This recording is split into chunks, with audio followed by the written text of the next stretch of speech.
5 Live Boxing.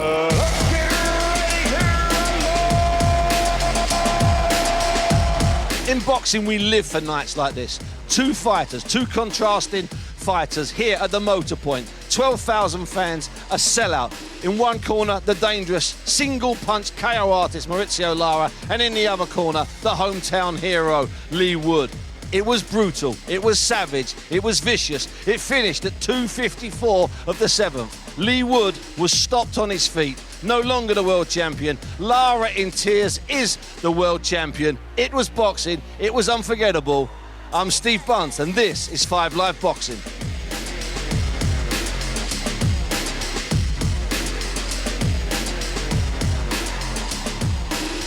So, finished a few minutes ago. We're 50, 60, 70 feet from the ring, where they start the ring walk.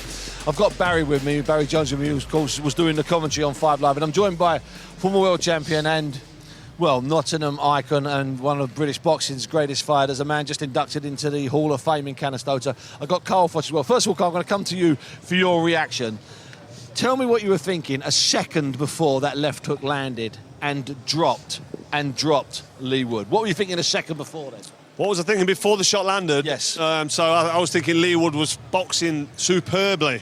He was having it all his own way. After that, was it round 2? Yeah, bad second. Bad second, got caught off his shot, and then 4 really good rounds. He'd got his rhythm, he'd found his range, and Lara, all of a sudden, started to look like he was gassing a bit, breathing with his mouth open. Feeling sorry for himself is what exactly. I said to Eddie Hearn in the ring. Couldn't get anything going, started to look like he was tiring, and we know the punching power is the last thing to go, so he's always going to be dangerous. He's always going to be able to put your lights out with one shot if he catches you clean.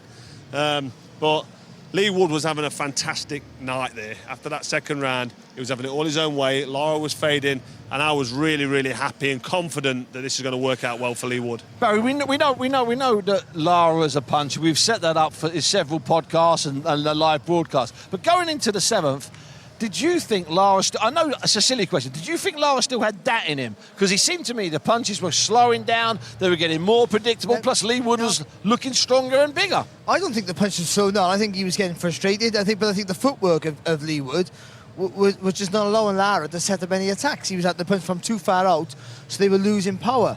But what you get with a guy who doesn't load up on punches, which Lara doesn't, so everything's smooth, dramatic movements. Whereas someone like Lee Wood, who puts lots of snap into his shots, then as fatigue sets in, as we already said, you slow down, and as you slow down, the other guy's punches are the same speed. So when they hook together, Lara's looping shots had a bit more speed, because all throughout the fight, they hooked with the hook together early in the fight, then Wood would have landed before Lara every time.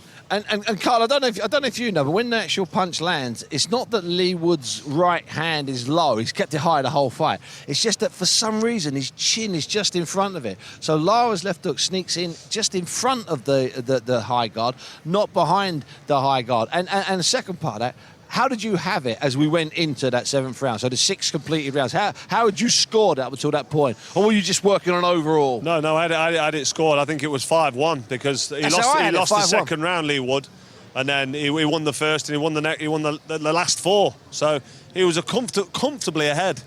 Yeah, and did you get the sense, Carl? Because I certainly got it that Lara was. I mean, Barry's used the word frustrating. I would think to me it looked a bit like Lara was running out of ideas. That he'd caught Lee with some good shots. He'd been caught with some good shots himself, and that he was. I'm going to use the word again. That he was starting to feel a bit sorry for himself. He was definitely. Listen, the Lee Wood fans will say, "Listen, it's been hard done to now. That's out of order. That fight could have gone on. What was Ben Davison doing?" But if I'm honest, was Lee Wood going to recover from that shot? With 10 seconds left. The left hook really hurt him. He banged his head on the floor. He got up. He was all over the place. He couldn't stand up straight. He couldn't do what the referee was asking him to do, but the referee was going to give him the benefit of the doubt. The referee said box on. Yeah. Mark Jackson said box on. If I'm honest, I think it was a bad decision from Ben Davison. And I'm just honest and brutally honest. You would have let him go? I think it was a bad decision. He might have just saved his life in there. So if a bad decision is saving someone's life... Then I don't mind it being a bad decision. Then I don't mind. But this is a world title fight and he's ahead. And he could have gone on because it was the end of the round. I would have said, give him the benefit of the doubt. Get him back, sat on his stool for another minute. What do you say, Barry? If I'm in that ring, yeah, I don't want that to happen. If I'm on my feet, I want to keep fighting. Sure. Lee Wood's devastated. Of course he. But it was the right decision because because he's not in against a guy who can't punch. He's in a guy who's just knocked him out, who can hurt you if he just touches your whiskers. That's the truth of it. And even though you've been taking those punches for all those rounds, it doesn't mean you'll take them now when you're tired. Because when you get tired, your vision's there, you don't see it as quickly, and you're weaker. It's just that's how it works, unfortunately. The next shot that hits him maybe puts him in hospital, potentially. Yeah. Why take that risk?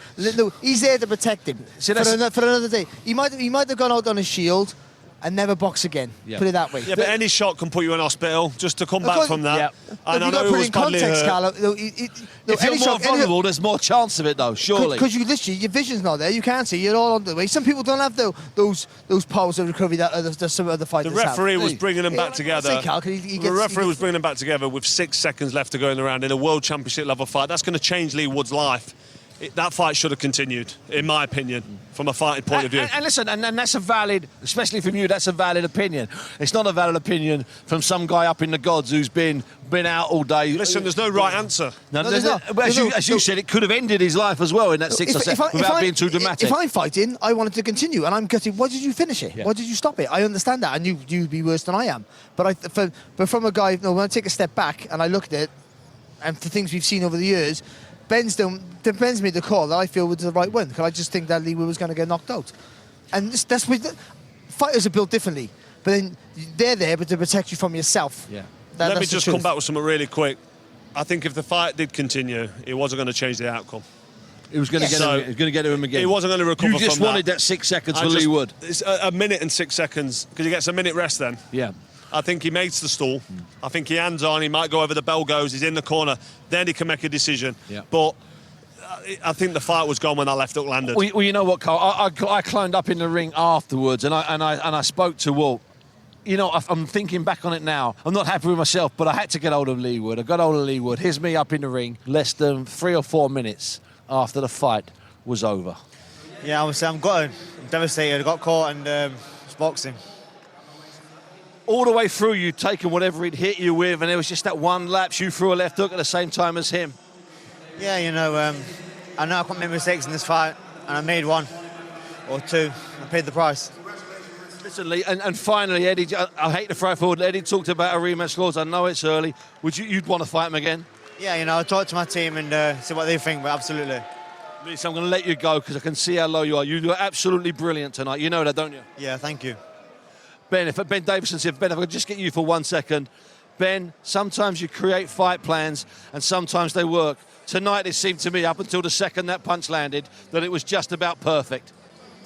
Yeah, we always knew that both fighters were dangerous all the way through the rounds, and anything could happen at any moment. You know, Lee was just a little bit too patient in that round, and I had to make a split decision. You know, with the atmosphere, I couldn't hear the clock. I couldn't hear the 10-second clapper. I don't know if some people think that I was too early or too late, or not me, Ben. I had to make a split-second decision. So, and I think it was the right decision at that particular point. Ben, all the way through, was it going to exactly? I mean, to me, it seemed perfect. Was it going perfect? The high right hand, the jabs opening up with shots. Yeah, there was moments that was perfect. There was still a few moments Lee was a little bit too eager to lead off and be first. In moments that. From a little bit too far out, in moments that he should have been patient, but I thought he was well up. I've got to say, what a chin, Mauricio. We knew it was to the body, but an unbelievable chin. Ben, I'm going to let you get with your fighter over there. Eddie Hearn's here. Eddie, first of all, we've seen some shattering ends, you and I, over the last 12 or so years. That ranks up there with any shattering end I've seen. But that's why it's the greatest sport in the world. I mean, you know, after 1 or 2 rounds, you're looking at it thinking, I don't see a way Lee Wood can win this fight. And then, for me, wins every round from there. I mean, 5 rounds on the spin. Boxed absolutely beautifully. Worked the body, tiring Lara out, hurting him repeatedly, and just got greedy. You know, started coming out the rounds, doing this. I'm going to stop him here. I'm going to stop him. And it was a left hook from the absolute gods from Mauricio Lara. And, you know, it's always difficult. I hate having both fighters because I can't jump up and jump down. You know, on one hand, I want to egg Lee Wood on. On the other hand, I want to scream and shout for Mauricio Lara. But you just let 2 gentlemen go to war. And what they gave us was just a tremendous fight and the most thrilling ending. some of Lara's body language in round 5 and 6 suggested he wasn't happy. It looked to me like he was starting to feel, it sounds ridiculous, he was starting to feel sorry for himself. He was starting to get hurt. He was getting outboxed. He was getting punished to the head and body, but he was always dangerous. And the pace was good for Lara. Although he looked tired, it was a slow pace to start with. Lara normally comes out, you know, but he was definitely hurt. He was definitely feeling it. He was waiting longer on his stall to get up. But the problem is with a puncher like that, you turn, like what he said, in the build-up to this fight, Mauricio Lara said, if you switch off, the fight will be over. And that's exactly what happened. And talking to Lee, I heard you when you were talking to him, we understand a rematch clause. I couldn't really ask Lee because it's unfair to even talk to him, to be honest. I took a bit of a liberty talking to him, and I'll admit that. He'll invoke the rematch clause. Yeah, I would think so. I mean, look, there's two options. Option number one, Mauricio Lara rematches Lee Wood immediately. Option number two, Mauricio Lara fights Josh Warrington, and the winner fights Lee Wood. And that's something we've got to sit down. But that decision sits with Lee Wood. His nose was bashed up tonight, but he'll be ready for the summer. And obviously, you know, Mauricio Lara will plan out his career with him, but it will involve coming back to the UK, I believe. And you know, as much as the boos he got tonight, he's beaten Josh Warrington and he's beaten Lee Wood, both in the UK. He's the #1 featherweight in the world, no question.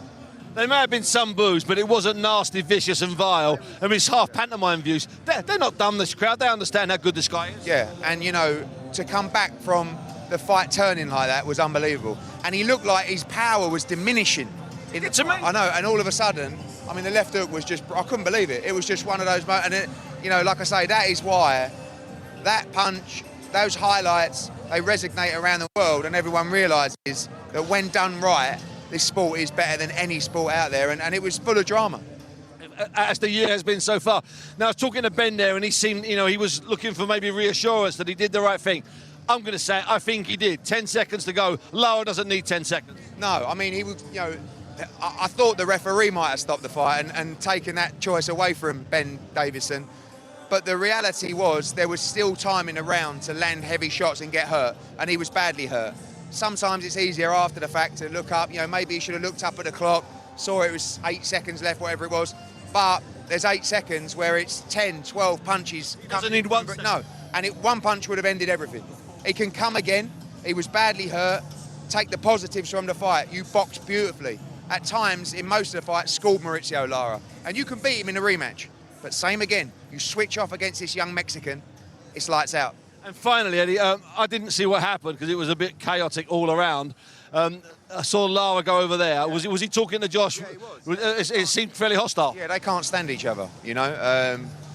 And we will probably see that fight again at some point. Maybe first, maybe after the Lee Wood rematch. But, you know, tonight belongs to Mauricio Lara, a young man that we plucked during COVID to fight in the bubble against Josh Warrington as an opponent.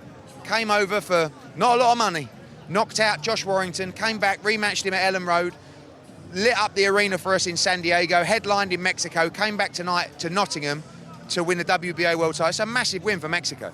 Massive. He's going to go back a hero, this kid, you know, and fair play to him. Carl Froch has left us. That was Eddie Hearn, obviously, in the ring with me. That was Lee Wood. And, of course, that was Ben Davison. Bit of confusion on their faces, shock. But Eddie confirming that the kind of kerfuffle, a bit of aggravation on the other side, was Lara leaning out the ring and speaking or shouting or screaming at Josh Warrington, obviously a ringside guest. And Josh is with me now. Josh, Eddie used the word that you and him hate each other. Is that fair? A little bit, yeah.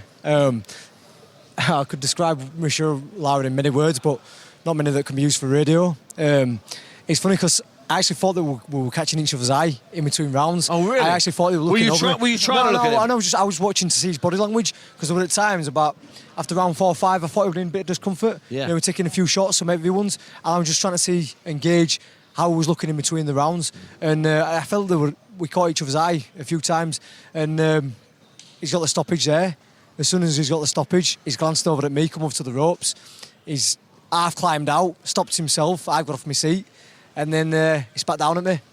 Spat? And, like, yeah, it spat me. So, like, listen, I'm all for a bit of pantomime, all for a bit of drama. But not gobbing? I'm not gabbing and spitting at me. Yeah, and as soon as that, I'm fuming, so, you know. I saw you leave the ring and you look livid. Yeah, just like I say, you know, he's got this personal animosity. I think in the build-up to the second one, he said that I disrespected his dad. I called his dad some names under the sun. I disrespect my own dad. I call my dad some proper nasty names. That's what he must have confused it with. But I think that's it, and you know, all of a sudden, that disrespect has turned into I want to finish Josh Warrington's career, I want to end his career and stuff like that. So, you know, he's gone from a man who shocked the world to all of a sudden, you know, just this personal animosity against himself. Did you see an improvement in him there, though, Josh, tonight? A difference in him? Not really. I think that the way that it was going was just how I'd pointed it out. You know, I'd done a video this week on my YouTube channel.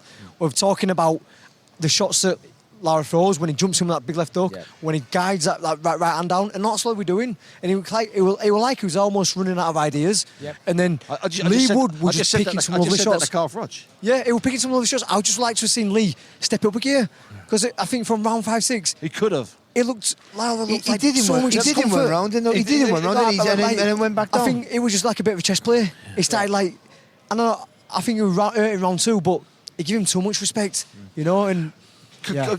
Let me ask you. You had Lee in front, I'm assuming, Josh. I'm not putting words in your mouth. Did you have Lee in front? Yeah, I did. Yeah. Did you think that in the rounds 5 and 6 it looked like Lara was running out of ideas? I know. I'm just asking you to repeat it, because I just want to get it clear. Because sometimes when you're at big fights like this and they end like that, you sometimes forget what happened. And I just want to doubly clear it. We all seem to have, Carl Froch as well, Barry Jones and myself and you had Lee Wood in front, and what's more, having a particularly good 5 and 6, with Lara having a particularly bad 5 and 6. But it just takes 1 second against this kid. Yeah, definitely, and I think that's what is shown there. But I think for such a long time in the fight, he was doing everything perfect, and it'd been susceptible for the mucks coming round. Yeah. And that right hand solid, so high, and he catching so many, and then just the one when he'd let his own go. Yeah. And that's half how when he put me down behind closed doors, I'd gone looking for a shot.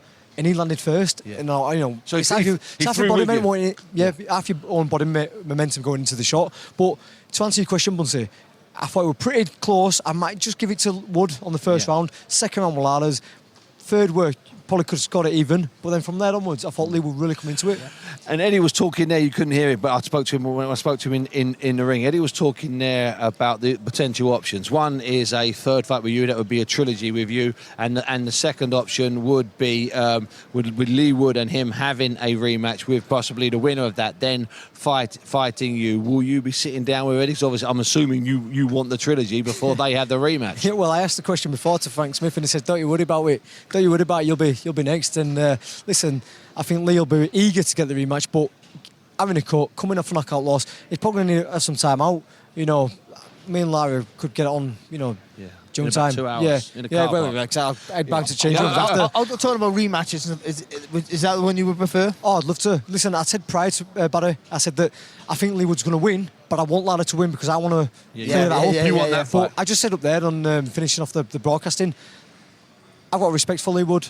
You know, give me Lara, let me take care of business there, and then I'd give Lee Wood the opportunity. Have you got more respect for Lee Wood now after seeing that right, the 4th and the 5th and the 6th? I have anyway, just from the way that he's behaved himself, like at my fights after I boxed Kiko Martinez, the second one, you know, I remember this. You know, he come up ringside, everyone's trying to storm him into the ring, but he was respectful, you know, and he just shook your hand and got out, didn't he? It was lovely. Show, it was good. Let him have his night, and you know, I respect that, and you know, even when I went down to the City Ground the other week, he said, "I'll clean up this mess, and me and you'll have a big fight," and you know, and we've both got big fan bases, and everyone loves the domestic dust-up, so it's still very relevant, as we've seen, just being caught one shot, so it still could be a massive fight. I think that's a good thing to remember, actually. You know, he wasn't wiped out. Yes. I mean, he got knocked out, but he wasn't wiped out. He wasn't totally he was boxing tremendously well, winning a fight, I thought, quite clearly, and then got caught with the shot of all shots. Yeah. And Josh, before I let you go, because I know you got demands and stuff you have to do.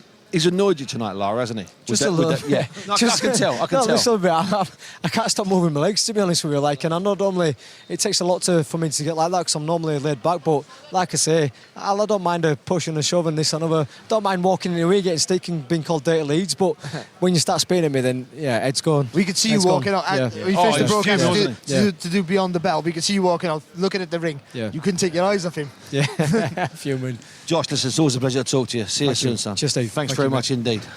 Barry, you were right to spot the way Josh left the ring, walking backwards and glaring up into that ring. It's personal, and as Eddie said, they hate each other, and he wasn't joking. And it seems like this is one of those genuine hatred mixes.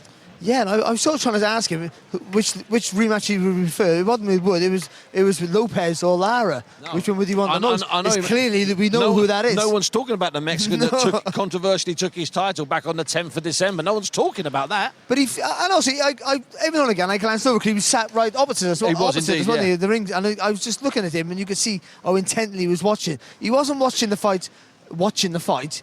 He was watching the fighters. Yes. And it's, you know the difference. That's what he said. I kept trying to catch Lara's eye. You know the difference. You're not watching the fight and what's going on. You're watching the fighters and see what they're doing, the moves they're making, how they're coping with this, how they're coping with that. And because he has previous with Lara, I think he's looking at Wood to see how he's coping with the pressure of Lara. He's going to make any mistakes. And obviously see what Lara's got. Because again, he's eyeing him up for as clearly as possibly and probably the next fight. It was a monumental fight. You could not take your eyes off it, and getting them up in the ring now, as I said, and I'm going to say it again, I did feel a bit guilty about getting Lee Wood, and Ben Davison seemed to me like he was almost in shock, as did in many ways. Even Eddie Hearn seemed a bit subdued in the ring, because that's what happens when fights finish like that. And we can say that's the great thing about boxing, it happens like that, but every now and again you need to be reminded it happens, and we got that reminder stark and bleak and vicious this evening. And let's remember, the reason why it being is because Lee Wood was boxing so well. Yes. To instructions, he was sitting on that back foot, pouring with the left hand, making Lara overreach, pinging him with really solid, not pinging him, drilling in solid drilling right. Him with a right hand. Drilling in right They weren't hands. touchy shots, they were nasty shots. And again, there were signs maybe that Lara was trying to start maybe fatiguing and maybe starting to be more susceptible to the shots. But let's not forget also, which is more important than anything, Lara came here into a cauldron of hate. Again. Let's be honest. And the noise was definite. It was a fantastic atmosphere. And he didn't care for anything, Steve. And he was getting outboxed. He was getting beat up at times. He didn't care. He just knew, give me a chance to land that left hook. And I will. And it's done. He warned people, and he delivered. Mauricio Lara, surely one of the best fighters we've had come over here on a regular basis.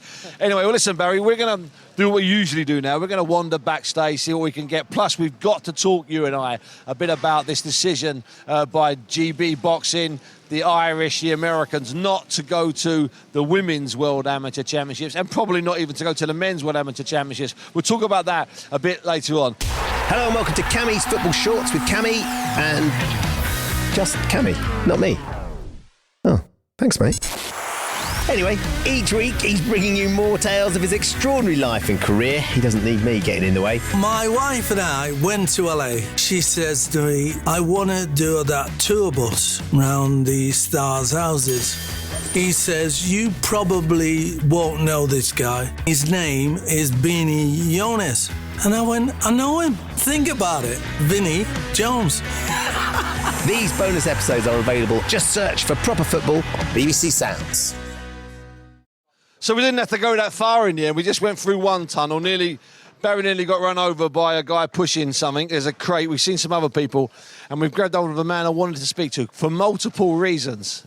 Sometimes you have a shopping list of people you want to speak to, okay?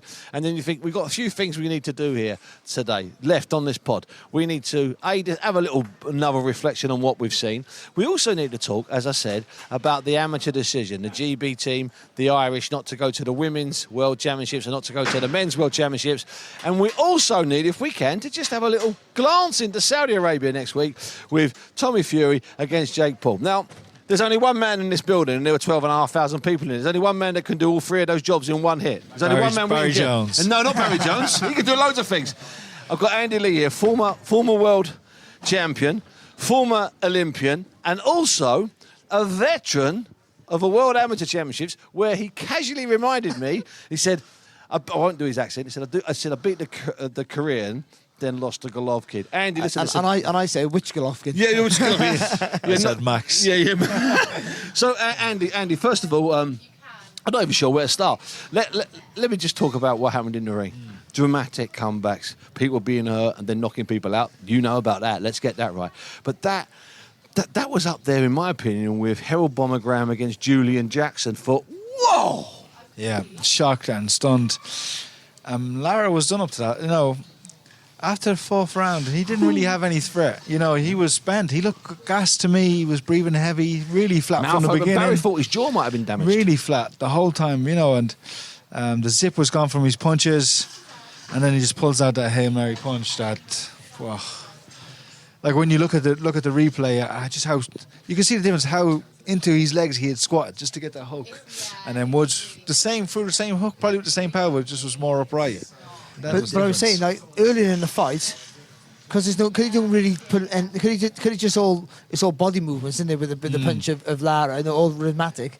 Earlier in the fight, Woods' punch would have landed before. Yeah. Just fatigue sets in, doesn't it? Just takes away that snap. It was a strange fight, Barry. I don't know how you guys saw it, because it wasn't like it was a hell of a pace. No, it wasn't. No, but they were both. Then that pace would have suited Wood Lara. cleverly closed it down by you. you feinting with the front foot, sitting on that back foot, like pouring with that left hand, just maintaining the distance to slow Lara down. I think it worked. They had a good game plan, and it was working. It was working. And he was well ahead, Lee Wood. I don't know. Get your opinion on the stoppage, because I want to ask you about that. What do you think? Carl Froch has come down really strongly. It shouldn't have been stopped. There's 6 seconds left. Let him go. What's your gut feeling, Andy? Still emotions running. When you're in a corner, you're not sure what time. You know, things are happening so fast. You're trying to process everything going on within the fight, looking at your fighter, looking at the opponent, getting yourself prepared for the break. And I'm sure Ben didn't know what time it was. No, he admitted that in the ring. He said to me, Steve, I had no idea when it was. I had no idea. Which I got to be honest, there should be someone in that corner with a stop clock, I would think. But also, I had no problem with it. I didn't know what time it was, because I just wanted to stop. I didn't need to know what time it was doing my job. But I mean, he was unsteady on his legs. He's in with the guy who, if he hits him again, he's not walking back to the changing room. He's maybe getting stretched out somewhere else. So, on looking at that, I think there was only one conclusion. But with if you knew there was only 6 seconds left, this is the debate that will rage on, because 6 seconds left, and the previous 3 or 4 rounds that Lara had, did he have another big punch like that? And was that it? Was it one and out? But also, you know what it's like, and when you having you can be getting battered at a bar, all of a sudden you've done something well, and that adrenaline rush you get, and all of a sudden you got an extra gear, haven't you? You saw those second wins. There's something, and I think the reputation of Lara comes into play as well, because Woods was dropped late in the round with Conlon, pretty heavy in that fight. And that was round one, and then Conlon's not know the puncher, so you let him go on. You get him back to the corner, you let him breathe, and you see what he's like. They could have easily done the same here, being a champion as well in your hometown. I take that on board from you. I take that on board from Carl. Of course I would. Yeah. But I think. But I also can see Ben's point of view. Exactly. Like your point of view, I think I said if I was Lee Wood, in my career, I'd be devastated. Why'd you stop that for? I had 6 seconds. All those things and there'll be discussions in that gym. I'm pretty sure. And they will. But also, seeing as a fighter, from a fighter's perspective, why'd you stop it? But you got to try and take yourself out there, haven't you, a little bit, and go. I don't know. It's going to rage. Without a doubt, it's going to rage, and perhaps people will even look at it. Perhaps even some people might change their opinion about what they saw. Let me ask you quickly before I move on to the other subjects. Thanks for being the multi-answerer this evening, Andy. The idea of an instant rematch, or the idea of Lara fighting Warrington as a trilogy. I know it's ridiculous heat at the moment, time to ask, but what's your gut feeling about those two options, both involving Lara? Obviously. Yeah, and it's funny because I don't know if Lee Wood will ever beat Lara. I don't know if Warrington will ever beat Lara. But I think Michael Conlon might have a chance of beating him. It's the nuttiest, craziest point, because it's just,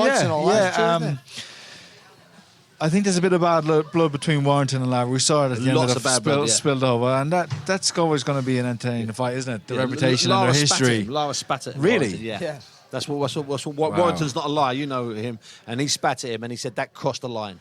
Going back to what Andy just said there about, maybe Wood might never beat him and maybe Warrington might never beat him, but Conlon can. Yeah. I think Wood showed that with his footwork when he was feinting with the front foot and in and out with the feet. Showing a shot and moving. Lara had nowhere to go. And I think with Michael Conlon's footwork, maintaining that movement for 12 rounds, might be the total wrong tactic there for Lara. It might literally be the perfect style for him, except for that horrible daunting power that he has. Take away the power. You know what? It's not just a finish that's going to be debated; it's a future that's going to be debated. Okay, let's lodge that for a second, because that's the way all good fights should be. Left on the side to continue at a later date, which is what we're going to do with that.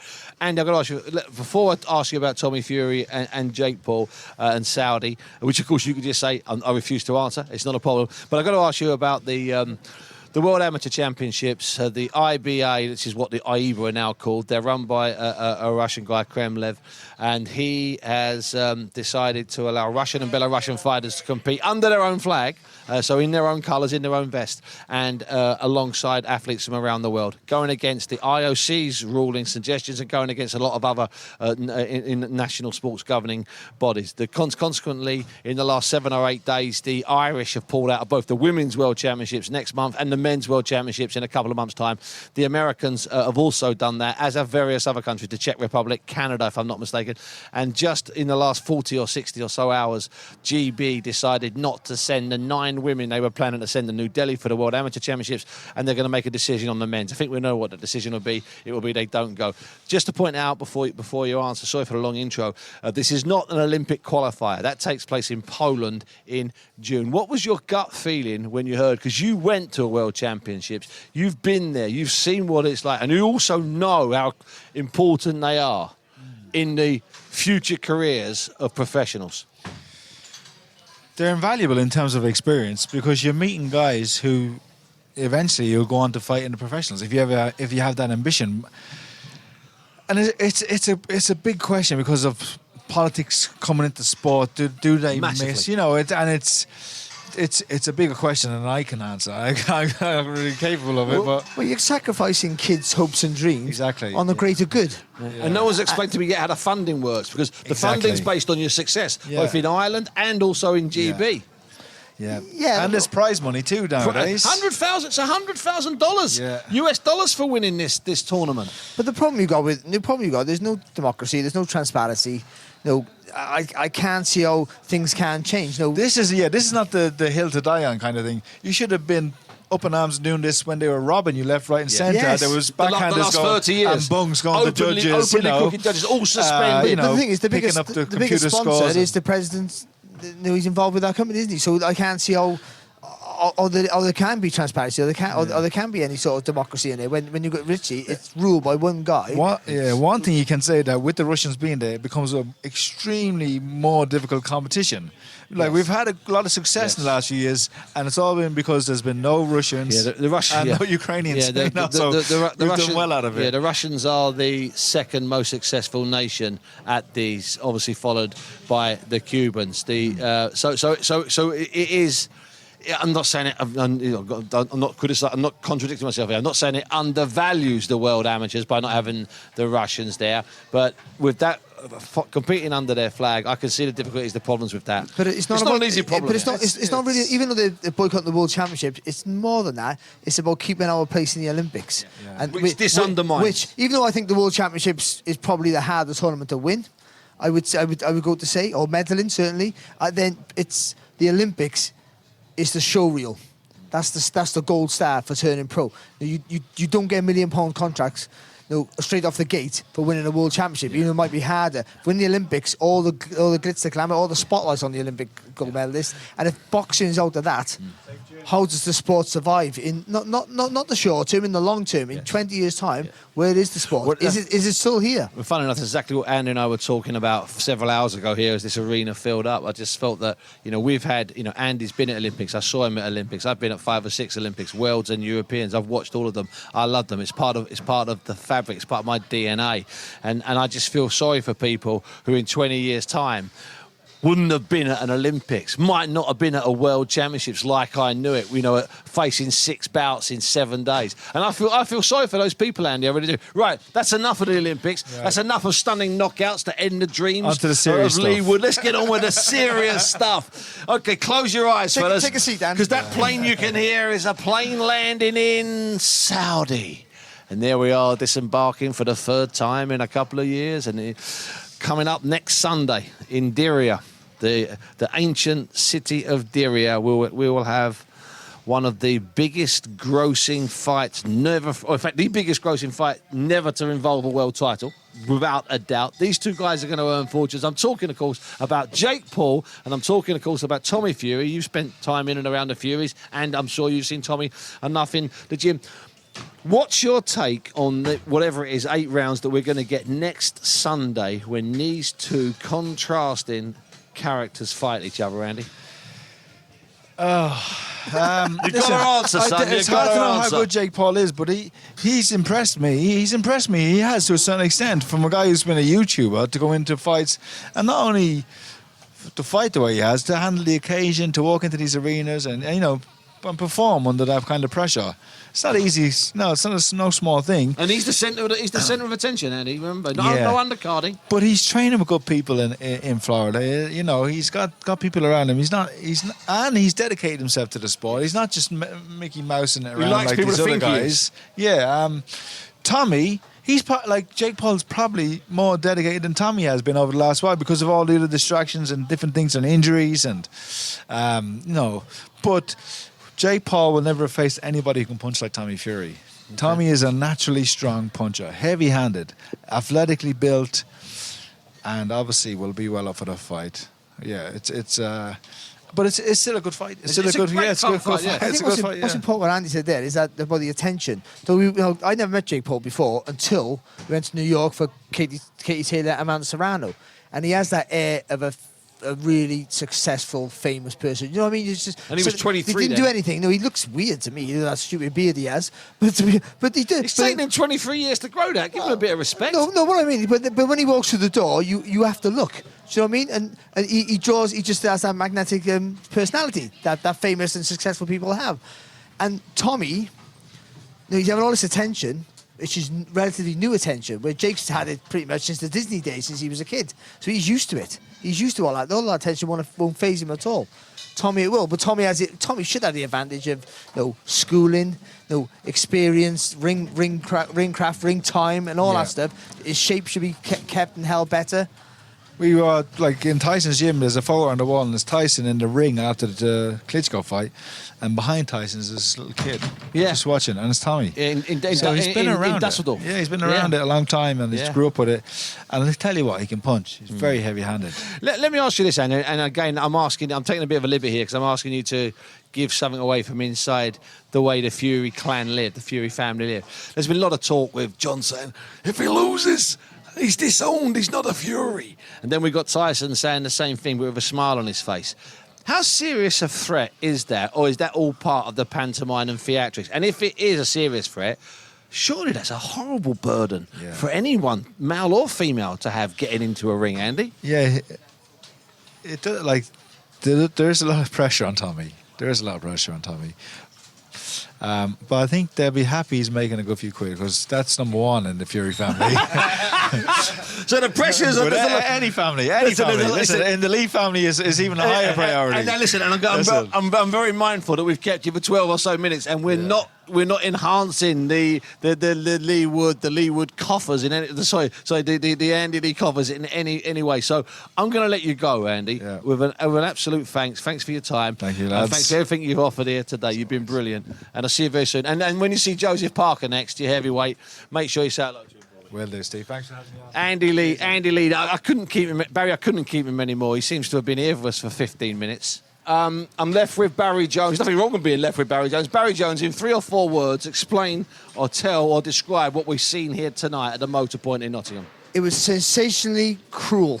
It was cruel and it was sensational. Now, often after fights, people say things that sometimes they want to change a bit later. That happens. It's what happens when you're at a big fight. The emotions are running high. Lee Wood, in fact, publicly thanked Ben Davison for the intervention, said he did the right thing, said that Ben had Lee's welfare at heart, and he certainly did. And Carl Froch, actually, on reflection, he decided that his thoughts immediately after the fight were perhaps a little bit harsh, a little bit quick to judge, and he also agreed that the fight needed to be stopped at that time. It's what happens at big fights when there's enormous emotions flowing. Let's get ready to rumble! 5 Live Boxing.